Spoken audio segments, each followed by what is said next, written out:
Hai, Assalamualaikum warahmatullahi wabarakatuh. Untuk video kali ini, saya nak tunjukkan macam mana kita nak dapatkan link untuk kita promote spesifik produk. Okey, mula-mula login. Lepas kita login, kita akan nampak macam inilah. Kita scroll ke bawah ataupun kita boleh cari produk mana yang kita nak cari. Okey, ataupun kita boleh pilih mana-mana produk yang ada dekat atas ni ataupun kita scroll ke bawah dan kita carilah produk tu. Okey, contohnya saya nak promote workshop Nakai ni, Nak AI, okey.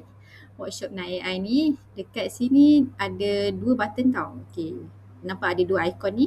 Satu share produk, satu lagi share kedai. Okey, untuk share produk, spesifik produk, kita klik je ikon yang share produk ni. Lepas tu dia akan keluar macam ni lah, short link produk.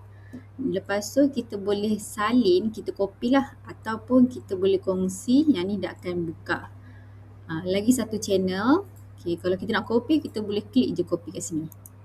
Okay, lepas kita copy, dia akan jadi macam ni lah. Okay, ni salin. Lepas tu kita boleh paste dekat mana-mana platform. Okay, contohnya saya nak buka lagi satu tab. Lepas tu kita paste.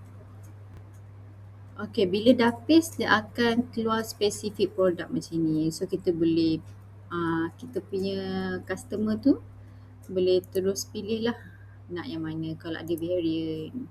Okey, itulah cara macam mana kita nak promote, nak dapatkan link untuk spesifik produk. Okey, itu saja. Terima kasih.